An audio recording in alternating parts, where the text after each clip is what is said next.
రాబోయే కాలంలో సిపిఐని గ్రామ స్థాయి నుండి పటిష్టం చేస్తామని సిపిఐ రాష్ట్ర కార్యదర్శి రామకృష్ణ వెల్లడించారు. కొత్తపేటలోని మల్లేలింగం భవనంలో బుధవారం ఏర్పాటు చేసిన మీడియా సమావేశంలో రామకృష్ణ మాట్లాడారు. తెలుగుదేశం పార్టీ ఎన్నికల సమయంలో ఇచ్చిన హామీలను అమలు చేయాలని, గ్రావెల్ మాఫియాపై ఉక్కుపాదం మోపాలని కోరారు. విద్యార్థులకు ఇచ్చిన హామీలను సమర్థవంతంగా అమలు చేయాలని, రాష్ట్ర సమస్యల నుండి బయటపడాలంటే ప్రత్యేక హోదా, విభజన హామీలపై దృష్టి సారించాలని డిమాండ్ చేశారు. 10,000 కోట్లతో పోలవరం పూర్తవుతుందని, పోలవరం నిర్వాసితులకి అందవలసిన ఆర్థిక సహాయంపై చంద్రబాబు ఢిల్లీలో మాట్లాడాలని అన్నారు. సిపిఐ రాష్ట్ర సహాయ కార్యదర్శి ముప్పల నాగేశ్వరరావు, జిల్లా కార్యదర్శి జంగాల అజయ్ కుమార్ తదితరులు ఈ సమావేశంలో పాల్గొన్నారు. ఇవాళ రాష్ట్రంలో 26 జిల్లాల్లో కూడా 2 రోజుల పాటు ప్రతి జిల్లాలో సమావేశాలు ఏర్పాటు చేస్తూ ఉన్నాం. దేశ రాష్ట్ర రాజకీయ పరిస్థితులను వివరించి మరి క్యాడర్ అంతా కూడా ఉద్యమాలకు సమాయత్తం చేస్తూ ఉన్నాం. మొన్న 13, 14, 15 తేదీల్లో మా పార్టీ జాతీయ కౌన్సిల్ సమావేశాలు ఢిల్లీ నగరంలో జరిగాయి.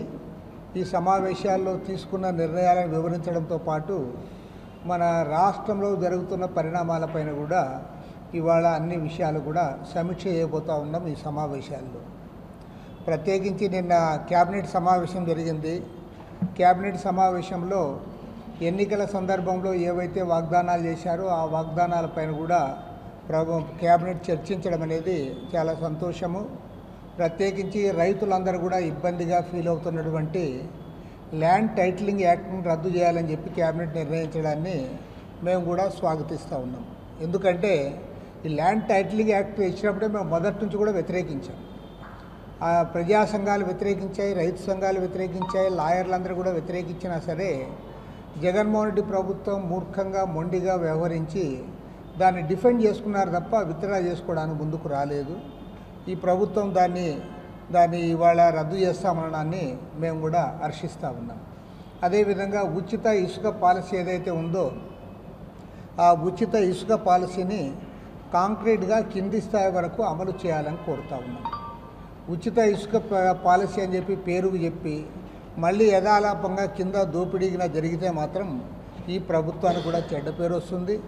ఈ విషయంలో ముఖ్యమంత్రి గారు కూడా చాలా స్పష్టంగా ఉన్నట్లుగా తెలుస్తూ ఉంది.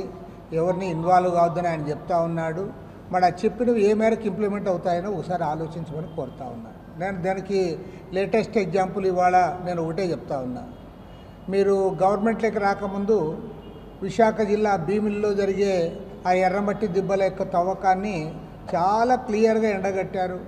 ఆ రోజు రాష్ట్రంలో ఉన్న అన్ని రాజకీయ పార్టీలు మాట్లాడినాయి. జనసేన అధినేతగా ఉన్న పవన్ కళ్యాణ్ గారు మాట్లాడారు, చంద్రబాబు నాయుడు గారు మాట్లాడారు.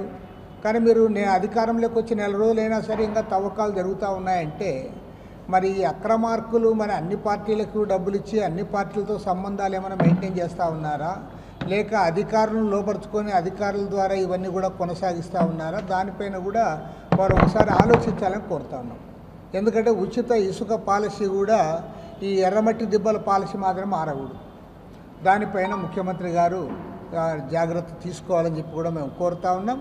తక్షణమే ఆ ఎర్రమట్టి దిబ్బలు ఏవైతే దాన్ని ఇచ్చేస్తూ ఉన్నారో దానిపైన ఇది చేయాలి. అదేవిధంగా ఇవాళ రాష్ట్ర వ్యాప్తంగా సాక్షాత్తు ముఖ్యమంత్రి గారే చెప్తా ఉన్నారు 1,75,000 ఎకరాల భూములు అన్యాక్రాంతమైనాయని చెప్తా ఉన్నారు. కాబట్టి ఏమంటే ఇది మామూలు విషయం కాదు. ఇవాళ మీకు కూడా తెలుసు, ఇవాళ మన రాష్ట్రంలో ల్యాండ్ వాల్యూ చాలా పెరిగిపోయింది. మరి 1,75,000 ఎకరాల భూములు అన్యాక్రాంతమైనాయి అని సాక్షాత్తు ముఖ్యమంత్రి గారు చెబుతున్న నేపథ్యంలో వీటిపైన సమగ్రమైన విచారణ జరిపించాలి. అందుకు ఎవరు బాధ్యులు వారిపైన కఠినంగా శిక్షించాలి. అధికారులు ఐఏఎస్ అధికారులు ఇన్వాల్వ్ అయినా సరే వాళ్ళపైన కూడా యాక్షన్ తీసుకోవాలి. అంతేకాకుండా ఆ భూములు ఎవరికైతే పేదవాళ్ళకు చెందిన భూములు ఉన్నాయో, పేద మధ్యతరగతి వర్గాల వారు, చిన్న సన్నకారు రైతులు, వాళ్ళకి ఎక్కడైతే అన్యాయం జరిగిందో ఆ అన్యాయాన్ని సరిదిద్దడానికి కూడా నూతన ప్రభుత్వం చర్యలు చేపట్టాలని ఈ సందర్భంగా విజ్ఞప్తి చేస్తూ ఉన్నాం. ఇక మూడవ ముఖ్యమైన అంశం రాష్ట్రంలో ఉన్న లక్షలాది మంది విద్యార్థులకు సంబంధించిన అంశము. ఇవాళ గతంలోనూ విద్యార్థుల తల్లిదండ్రులకు నేరుగా మేము డబ్బులు ఇస్తామని చెప్పారు. ఇప్పుడు అట్లు కాకుండా కాలేజీ యాజమాన్యాలకి మేము డబ్బంతా కూడా చేస్తామని చెప్పారు. మరి దీనిపైన ఆచితూచి వ్యవహరించాలని కోరుతా ఉన్నాం. ఎందుకంటే ఉద్దేశం మంచిదే కావచ్చు, చాలా చోట్ల విద్యార్థుల తల్లిదండ్రుల పేరుతో డబ్బులు ఇవ్వడము, వారు సక్రమంగా కాలేజీలకు చెల్లించలేకపోవడము, మరికొన్ని సందర్భాల్లో ప్రభుత్వం ఇవ్వాల్సిన టైంలో ఇవ్వనందువల్ల కూడా యాజమాన్యాలు విద్యార్థులు ఇబ్బంది పెడుతూ ఉన్నాయి. మీ డబ్బులు కట్టాలి, మీరు డబ్బులు కట్టకపోతే మేము సర్టిఫికెట్లు ఇవ్వము, మీకు కాలేజీలకు రానివ్వమని కూడా కొన్ని చోట్ల ఇబ్బందులు పెట్టారు. ఇక్కడ గవర్నమెంట్ డబ్బులు ఇవ్వనందువల్ల గవర్నమెంట్ డబ్బులు ఇవ్వలేదు కాబట్టి మేము కట్టలేమనే పరిస్థితుల్లో విద్యార్థులు కూడా పాపం సర్టిఫికెట్లు తెచ్చుకోవడం కూడా ఇబ్బంది పడుతూ ఉన్నారు.